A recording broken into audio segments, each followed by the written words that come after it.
Reddit reports. Like, subscribe and hit the bell. If Jeff Bezos decided to share his fortune with everyone on the planet, what would you do with your $17.50? Bothies. Basically, they're small cottages in remote parts of the Scottish Highlands that are left unlocked, free to be used for shelter by people traveling the mountains. They're not well furnished or anything, but they act as a freely usable weatherproof shelter for anyone to use in a country where summer usually just means the rain is slightly less frigid. It used to be that they weren't too well known, the hill walking community used them, maintained them, and everyone observed an unwritten code of conduct where you'd make sure to leave it tidy, clean and ready for the next person to use. However, they suddenly experienced an upsurge in awareness, and a lot of them suffered for it. People would go to them so they could have a piss up in a scenic location and leave them covered in rubbish and shit. Literal shit. They're normally refurbished from long abandoned houses and frequently don't have toilets, so they're equipped with a shovel to bury your waste. People seem to think they were free holiday homes that they could just take over. Some people just vandalized them for the fun of it. As a result, they suffered quite a bit. They should offer shelter from bad weather and a safe place to sleep, but now you have a bunch of entitled, lazy assholes who go and wreck them. That's so sad. We have cabins like that up here in Alaska and the Yukon, but fortunately there are so few people that they are in good shape. Watch your words, or else it will happen to you. The masses aren't attracted to the backcountry of Alaska due to the dangers it presents. What Opt described is exactly how a few cabins are like in my state as well. The huts closer to civilization are more damaged than the ones where you have to hike 10 miles in. Even with such a distance, I still find trash/damage left by hikers/backpackers as well. Greater than the masses aren't attracted to the backcountry of Alaska due to the dangers it presents. So what you're saying is that we should fill the cottages with bears, moose, and Alaskans. What an absolute disgrace. Bothies were a tradition stretching back thousands of years. There are some that still aren't well known.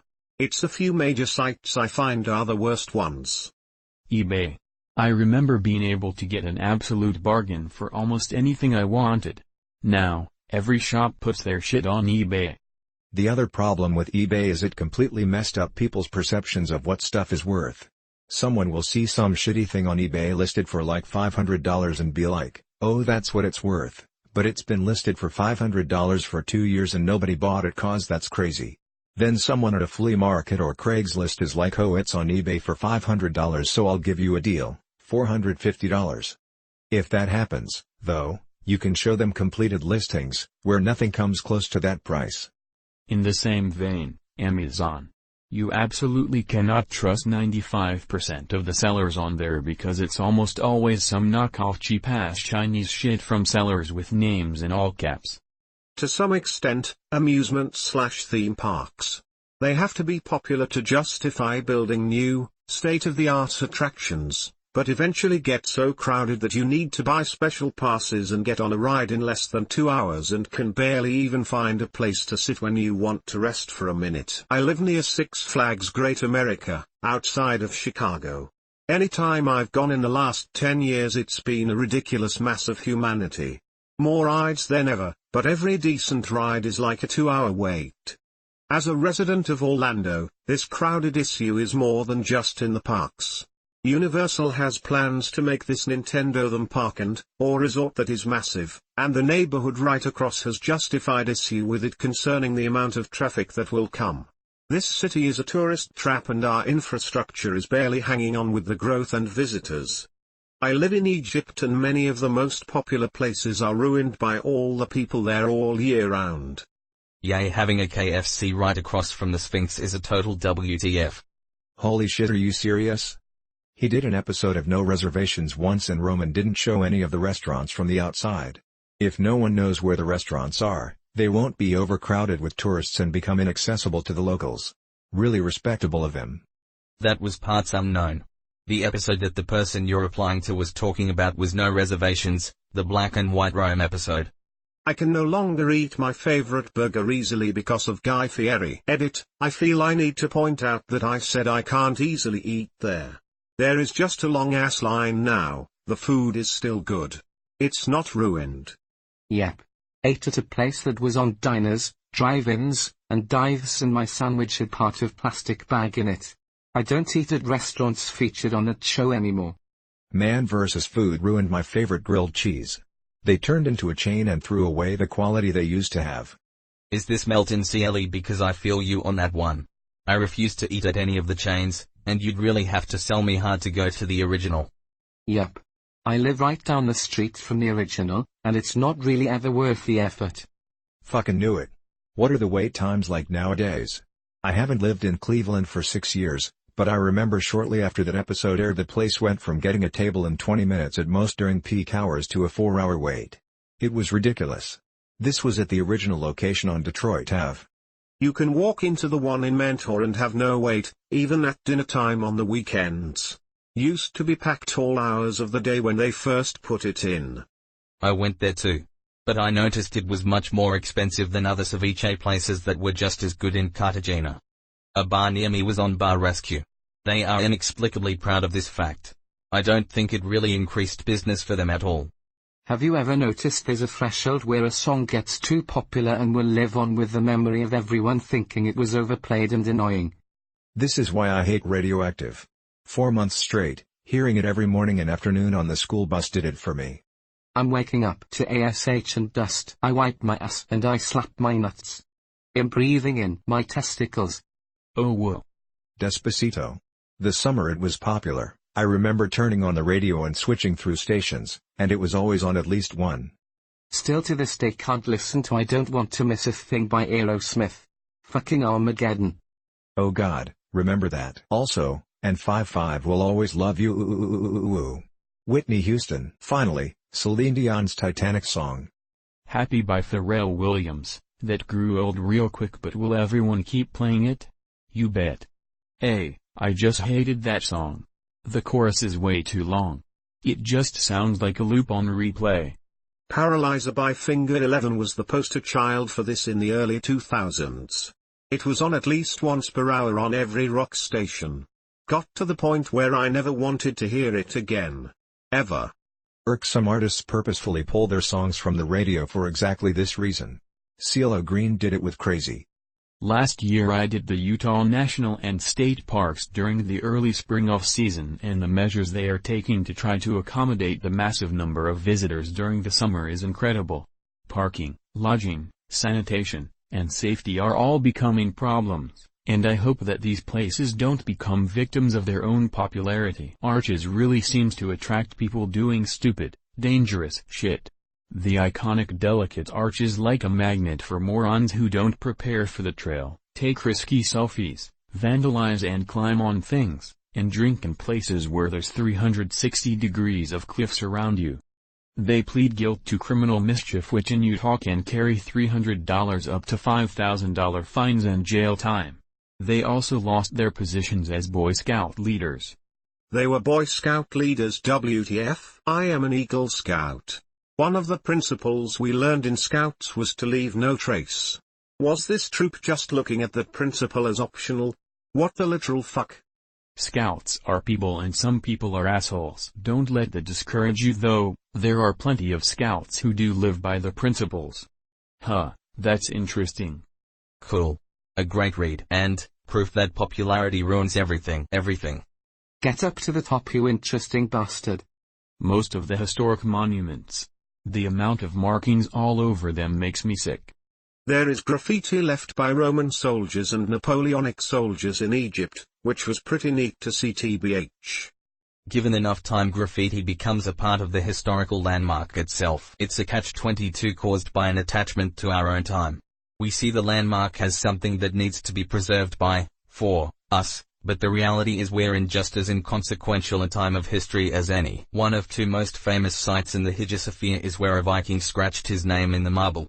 The scratch is protected and now treated as sacred, but it's functionally no different than you or I going to a structure built 200 to 400 years ago and doing the same. Don't get me wrong.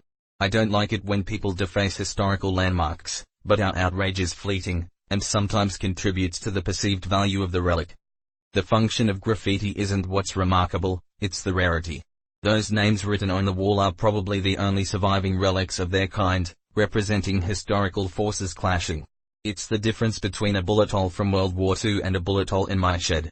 It won't become more significant with time, Because the world is full of our trash, enough that 99% of what we make and do won't be interesting to future generations, no matter how much time passes. Interestingly enough, there is a huge amount of trash in the world because of World War II. At the end of the war, my grandfather turned over his service weapon and they bulldozed it and tons of other equipment into the ocean in the Philippines because it was cheaper than to bring it all back. What constitutes trash is just as much a factor of when and why the trash was created. If someone found that old equipment nowadays, it would be of great interest to researchers and collectors. But it was still trash at one time. Furthermore, given enough time, the bullet hole in your shed would be of interest to researchers as well. Greater than given enough time, the bullet hole in your shed would be of interest to researchers as well. I can imagine the clickbait "Why" headline in the future: archaeologists unearth evidence of a possible hillbilly feud. Beaches. Once tourism starts, it usually has devastating effects on the flora and fauna. They had to close a beach off from the public in Thailand to give nature time to recover. Edit for grammar. Edit to give more information. I was talking about Maya Bay, which was made famous by the movie The Beach. Yes, the one with Leo. Despite its isolation, the bay attracts so many tourists there isn't even any room to lay down on the sand. The bay is closed off until officials believe the coral has rejuvenated sufficiently. They had a similar problem with the poppy reservation a year or so ago. There was a super bloom that resulted in fields of beautiful orange flowers. People kept visiting and taking pictures in the poppies. The problem was that these flowers were rather delicate. If you stepped on a patch too many times, there was a good chance the plants in that patch would die. They had designated paths all along reservation and signs telling people to stay on the path, but they kept ignoring them. There were a ton of dead patches in the poppy fields. There were also a ton of Instagram photos of people laying in patches of poppies. Greater than it's very frustrating to witness how some people just really do not care at all how they leave the place, as long as they were able to take advantage of the beauty themselves. You just summed up humanity very nicely with that one sentence. I vaguely recall reading about an idiot landing a helicopter in the middle of that bloom. It was in California, right? Yep, they ended up prohibiting visitors for the rest of the season. That only makes it more enticing and rewards the people who got theirs. Screw you. This is why I completely support it when places just start restricting the amount of people that can get in on a daily/monthly basis. When a place becomes too popular, it's simply unsustainable and makes it a certainty that it won't last. On another note about beaches, maybe you have found one that has a small community and is nice and quiet. After a few years things pick up and they get a restaurant, then a hotel, then more restaurants and bigger hotels. After 20 years it's no longer what you remember and is overpopulated. The Outer Banks in NC is like this. I'm old enough to remember it being a small set of towns that was primarily for people to come and fish. Now it's covered in shitty tourist shops and has no charm. Best time to go now is the off-season and deal with winter. Fishing hasn't been the best either. Same with Boracay in the Philippines. I never knew how big of a problem tourism was until I saw the Barcelona tourism documentary. It's like, way beyond anything I could have ever imagined. Just a fucking sea of tourists packed in the streets. Entire portions of the city are completely insufferable. The tourism to Mount Everest has become the primary income for a lot of people in that area, so it's not surprising the guides and Sherpas continue to take people up in large numbers, but it does seem sometimes like the numbers are unsustainable and downright dangerous. I've never been there and never will go, but it fascinates me, so I read about it all the time. So much litter at or near the summit and all along the way up. The Sherpas do try to clean what they can, but up in the death zone, every ounce of what you are carrying matters tremendously, so very little can be done to get rid of all the oxygen canisters and things left laying around. The fine is almost pointless. If the expedition costs $18,000 for Sherpa and climbing permit, gear and other arrangements costs $9,000, littering fine costs $5,000, then the total is $32,000 to climb Mount Everest. The people who pay that kind of money don't care if it's $32,000 or $27,000. While they might try to pick up their trash at camp and get it to the big trash pile, if it comes down to life or death at the top, they aren't going to hesitate about $5,000 to leave a couple oxygen canisters and bags of poo behind. greater than the fine is almost pointless. Almost pointless. It's essentially a climbing tax, but one that's only paid by underprepared or overcommitted parties. If you're properly prepared for the expedition, then there should be no need to leave gear and refuse on the mountain, so you won't be assessed a fine. You're right though, the guide services on Everest are essentially going to bake this into the cost of their offerings for their tourists as a cost of doing business. But at least it's the responsible parties, the tourists, paying the costs, not the capable mountaineers. Yeah, I completely agree. There are certainly a lot of people that shouldn't be anywhere that mountain, but they have enough money that they don't get refused. That's where the problem lies.